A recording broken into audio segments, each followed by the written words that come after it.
This is the Ask Falaschini podcast, where the modern economy is discussed from a skeptic's perspective.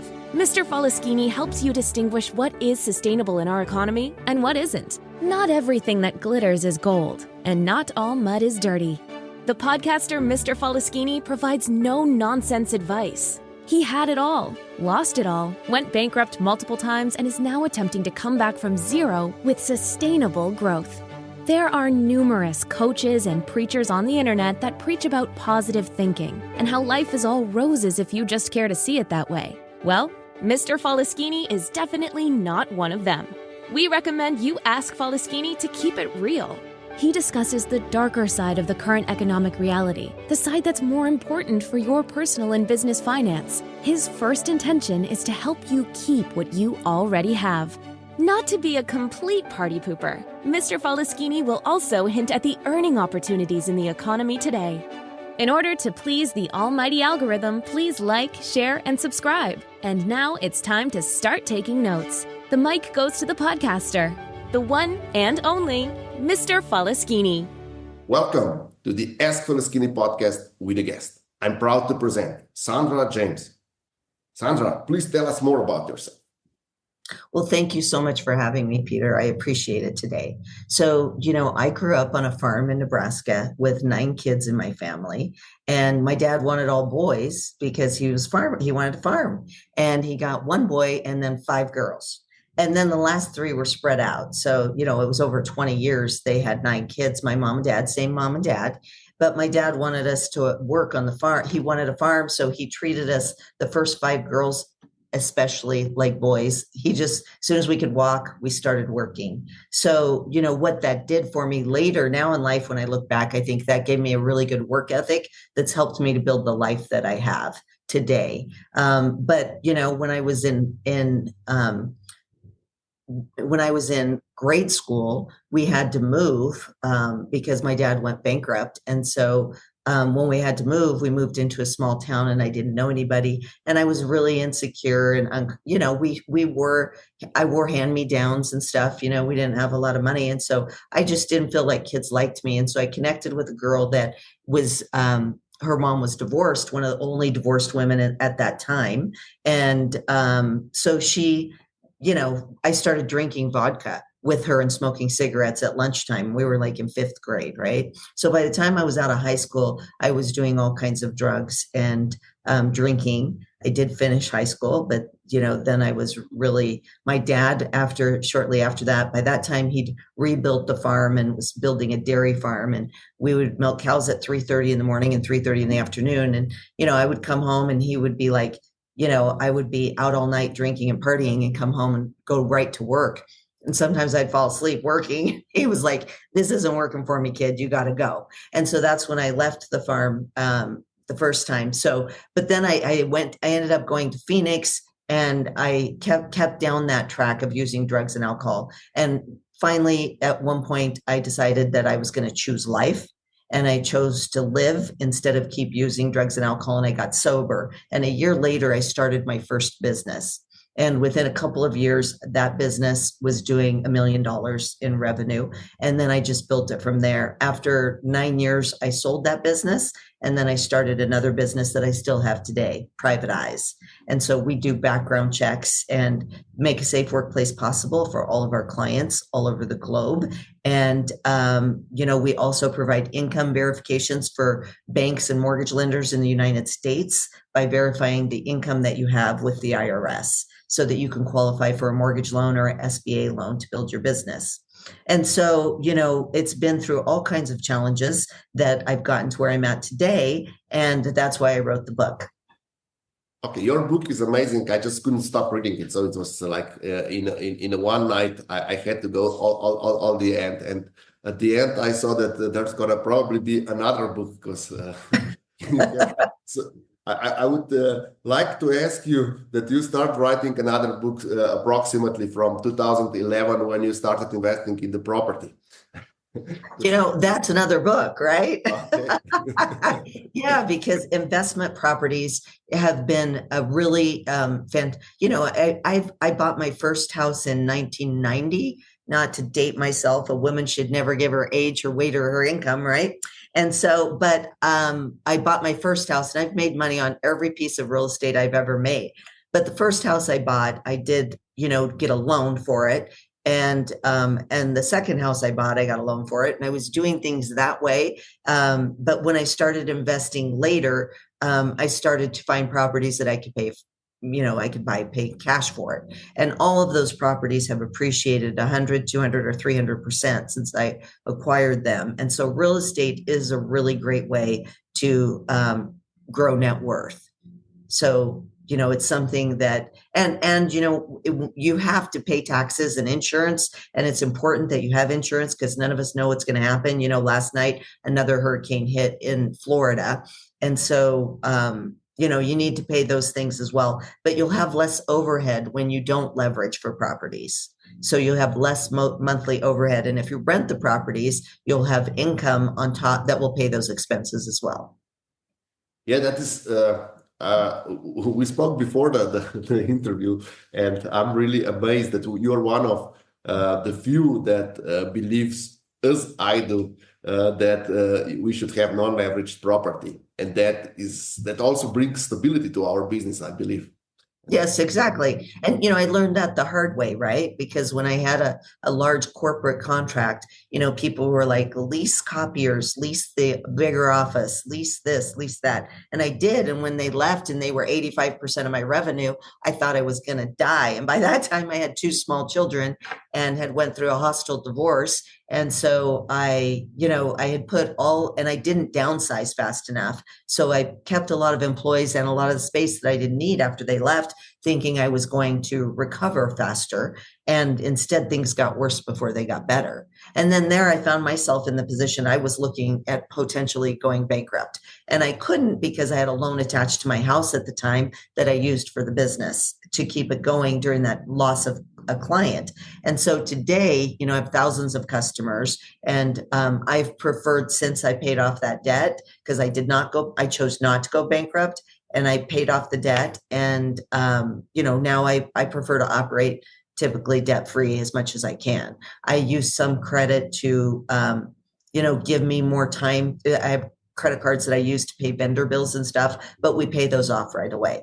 So we don't, I don't like to pay interest on anything, even though interest has been really low over the last decade. But, it's another way that you can save money is by not paying interest on high credit card debt and things like that as well.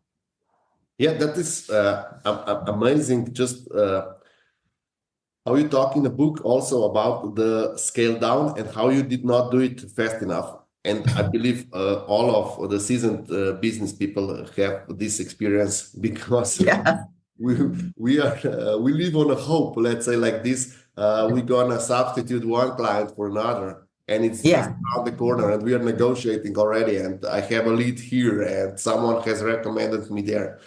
But my experience is that you have to cut as soon as you have a hunch that something will go bad. You need to start cutting back and just exactly.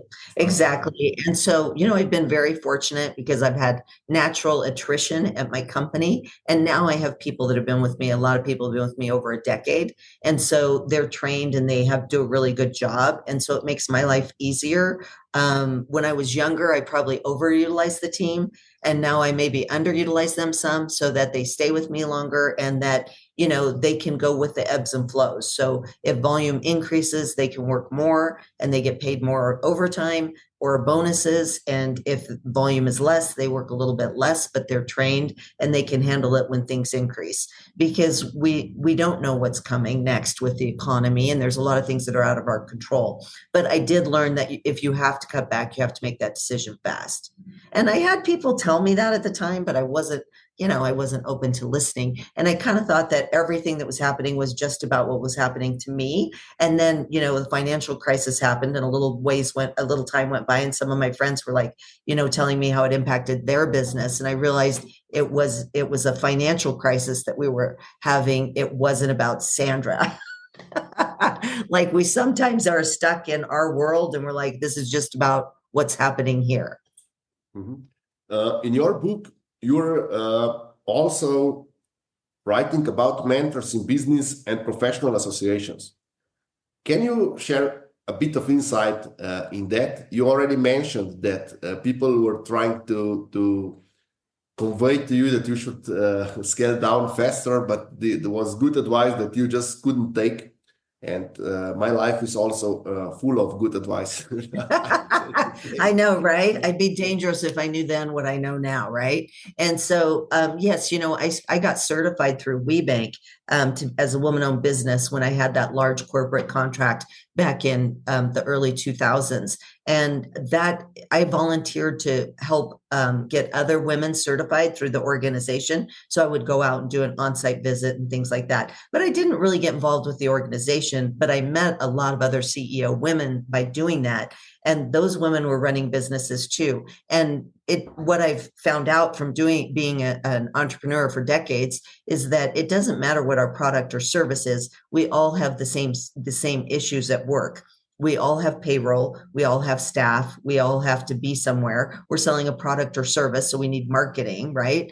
And so being able to communicate with other people, I found out that was where I wanted to spend my time when I wasn't at work, right? So I made good friends with a lot of people in the organization. People typically get certified thinking that they're going to get more contracts, which a lot of people do, but you build relationships and friendships out of that. And it's a lot more. And then I looked for other organizations. At one time I would go to all the Chamber of Commerce meetings. So there's always meetings that people go to network. Some of those meetings you can go to for free. And so if you're just getting started in your business, you don't have to invest a lot to go out and meet other people. And you want to meet people that have something to offer. Denzel Washington said, I read on Facebook, it went something like, I don't have it in front of me, but it went something like, if you're around 5 smart people, you'll be the 6th. If you're around 5 people who are learning, you'll be the 6th. If you're around 5 successful people, you'll be the 6th. If you're around 5 stupid people, you will be the 6th. So you kind of have to look for people that you can learn from and spend time with people that know more than you do. Look for people that are smarter than you, that do more. And, I used to think more just meant revenue. I thought that it meant if they did more revenue, they must be smarter or know what to do. But then when I talked to some people that were doing a lot more revenue, they weren't making any money. And so I've been there before too, where I had big revenue and I wasn't making any profit. That's no fun. So, one of my favorite sayings today is revenue is vanity and profit is sanity. Oh, this one is really good. It's a very good one, right? Mm-hmm. Because it doesn't really matter how much you bill if you're not making money. Because the point of being an entrepreneur is to be able to have a sustainable company where you can create a future for yourself and others. I really like how you explain it, and I would like to challenge you a bit with your mentors or when you're mentoring. What is more important for an entrepreneur, a cheerleader or an accountability partner? Which one would you choose? Well, I would say an accountability partner, but I think all of us can use a little bit of a cheerleader too. It's good to have people that that will, even if they don't know anything about business, they just think that you can do it no matter what, So everybody needs a little bit of cheerleader, but having somebody to be accountable to is helpful too, because when you're the CEO of a company, typically, if you're with a publicly traded company, you're going to be accountable to a board. But if it's a privately held company, you're accountable to your team and to your family. But, it's good to have someone else hold you accountable to whatever you say you're going to do as well. If somebody's checking on you, typically human beings will just step up more when we're being held accountable. It's how you maximize that's how the team performs the best too, is, everything that you track, you can improve. And every time you hold someone accountable, they typically will step up to that. Most humans will. Okay. On the end of your book, you thank all the people that help you on your way, and you go out of your way to not thank them with just their names, but also what they helped you with. How important is gratitude in business? How important is to be thankful for all the people that help us in business? I think that it's the most important thing, because, I mean, and I didn't list all the people, my publisher wouldn't let me put everybody there, right? She goes, that's a whole nother book, because there's so many people that have helped me along the way. But I put a handful of people that, I know that if I call them, they're going to talk me off the ledge if I'm on the ledge, if I'm stressed about something, those types of things. But there's been so many people that have helped me. The reason I've won large contracts at all was because there was always an advocate there that wanted me to win, at the company. So there's so many people that have helped, but I think that gratitude is so important. I think that, and I don't think when I was younger, I really had that. And I think that was missing for me probably. But I think that today, the more gratitude and more that I have, the more good things that come to me. And the wiser I've become, or the more mature I've become, or I'm finally maturing, that I think that, being grateful is, just to be with someone before they pass is a gift. And to have that time to be there with someone or to comfort someone. And so it's the small things that we're grateful for that will have big things happen. I just told a friend of mine that, when you have integrity and you have gratitude and you try to do the right thing, I believe that magic happens. And the magic makes the miracles of what you're able to do with the opportunities that come up. That is amazing. And I really, it's outstanding, because everyone is just talking about gratitude, but you're practicing it and show it in your book. And I really like it. And I also adore your humility when you say that you're not grateful enough when you're younger. I have exactly the same experience when, for me, gratitude was just part of being well brought up. So the part of being polite and not socially awkward. I did not understand the feeling of gratitude, how it feels, and how we should take time to be grateful. I think that is often overlooked, and because of our busy schedules, we just go through life without being grateful, even if so many nice or good people are around us, and we're not grateful enough. So you already shared one wisdom: revenue is vanity and profit is sanity. Is there another wisdom or trick that you can share with our listeners before we conclude this podcast? Well, revenue is vanity, profit is sanity is really my favorite when it comes to business, right? And I think that the other thing that I would say is, because I just lost a loved one this week, is that, cherish the people that you care about and tell them and spend time with them. And, that's not in the book, but I just have that with me today because I lost a sister this week. Thank you very much. Sandra, where can our listeners reach to you? Where can they get your book? There's a website, sandra-james.com. And if you go to the website there, you'll be able to contact me through the website. You can find the book on Amazon. It is a bestseller. It's a hot new release and a top new release, which I'm very grateful for. And if you put in "Don't Tell Me I Can't," the journey of a farm girl to CEO, or if you put in "Don't Tell Me I Can't, Sandra James," it'll come up on Amazon for you. Thank you very much. Thank you for your book, and thank you for this incredible interview. And thank you so much for having me. I really appreciate it.